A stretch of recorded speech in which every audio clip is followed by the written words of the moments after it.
Our hands were pretty much tied this week. Justice League is out this Friday, which means there was no way we could do 7 things you didn't know about Crossroads like we'd wanted. Just kidding. We were never going to do that. Although, for the record, Crossroads did hit its 15th anniversary this year. Boom! Bonus thing you didn't know right here in the intro. Anyway, here are 7 things you didn't know about the Justice League. Probably. The Justice League is one of the first superhero teams ever created. They even predate the Avengers. We'll get more into the Justice League versus the Avengers in a later thing, but the point of this thing is, though the Justice League is OG, the Justice Society of America is OOG. DC's All-Star Comics introduced the Justice Society back in the early 1940s in issue number 3. The founding members were Flash, Green Lantern, Hawkman, Sandman, Spectre, Atom, Dr. Fate, and Hourman. How many of you are there?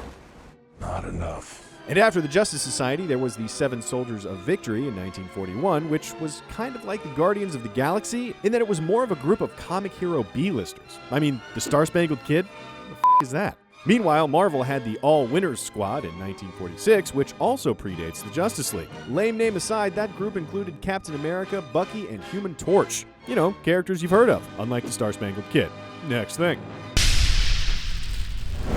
Comic book sales had taken a nosedive by the 1950s, and the Justice Society went the way of the dodo. Then, when comics had a resurgence in the 60s, it was a prime time to reboot the concept of the superhero supergroup. The Justice League of America debuted in March of 1960 in issue 28 of DC's The Brave and the Bold. When the Justice Society was reconceived as the Justice League of America, they cut the core members from 8 to 7. This time around, the Super 7 were Flash, he didn't get cut from the team, Batman, Superman, Wonder Woman, Aquaman, Green Lantern, and Martian Manhunter. Back when it was still the Justice Society, there was an understanding at DC that none of the core members could have solo comic titles, but that rule went out the window with the Justice League rebrand. Boom, bonus thing. While the revamp of the members from the Justice Society to the Justice League of America was pretty drastic, the name was oddly similar. Similar enough to make you wonder why they changed it at all. The reason? Major League Baseball and the National Football League. Both organizations were growing in popularity at the time, so the higher-ups at DC figured adding the word league to their name and making it kind of aggressively patriotic might help them capitalize on some of that mojo. Odds are adding A-list characters like Batman and Superman are probably what made the bigger difference, but Justice League still rolls off the tongue a lot better than Justice Society.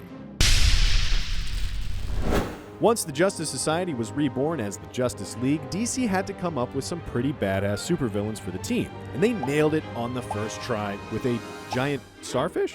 Sorry, I didn't read this before we started the episode. Evidently, Starro the Conqueror, a giant alien starfish, was indeed the first foe for the Justice League. His superpower, aside from asexual reproduction, was mind control. He'd basically throw mini-me versions of himself at people's faces and then mess with their heads like the brain slugs on Futurama. Obviously, Starro isn't going to be the villain for the new Justice League movie, but honestly, it would have been pretty ballsy of DC if they had gone through with that. Justice League is easily one of the most anticipated movies of the past few years. The franchise has come a long way from their introduction in The Brave and the Bold number 28 to becoming a multi-hundreds of millions of dollars film. That was English, right? Technically? Anyway, going back to issue 28, though it was the debut of the Justice League, the Brave and the Bold series wasn't intended to be about them at all. That's why they didn't even show up until they'd already done 27 other issues. The Brave and the Bold was typically focused on Robin Hood and Vikings and junk like that. The first dedicated issue of the Justice League of America didn't hit stores until 7 months later in October of 1960, which, to be honest, isn't all that long a wait. 7 months is a pretty quick turnaround if you ask me. You know what? Let's just move on.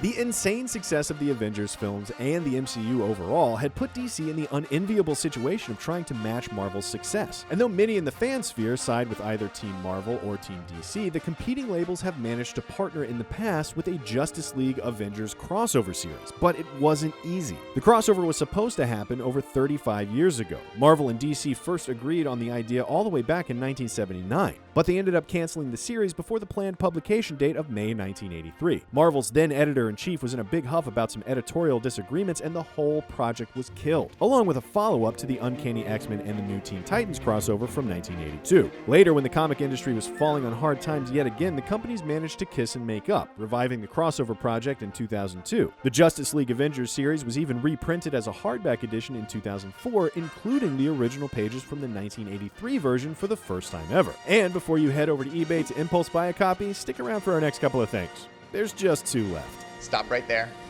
I'm in.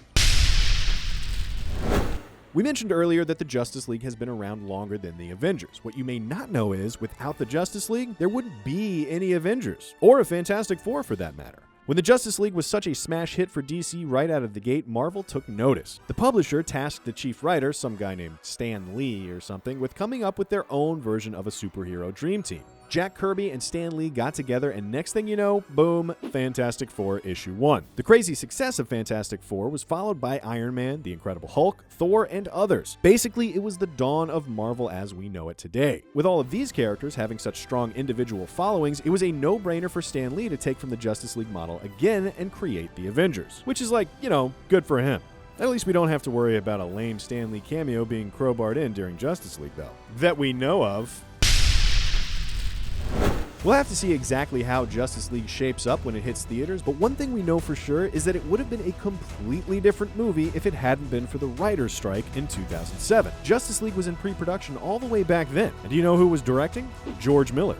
That's right, the Mad Max guy. He'd planned for Armie Hammer to play Batman, DJ Cotrona to play Superman, and Megan Gale to play Wonder Woman, but only because Jessica Biel had turned it down. And Hugh Keys-Byrne, aka Toe Cutter, aka Immortan Joe, was supposed to be Martian Manhunter. Once the writer's strike went down, George Miller had to go back to square one, recasting the entire film with Aussie natives, before he finally gave up on the whole project and left to do other things. Justice League was dead in the water until Man of Steel made a bunch of money for DC, and they decided to let Zack Snyder take a crack at it.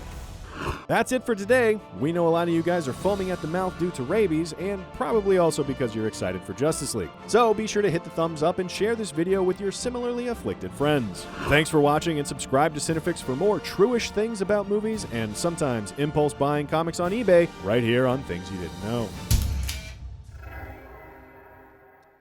What are your superpowers again? I'm rich.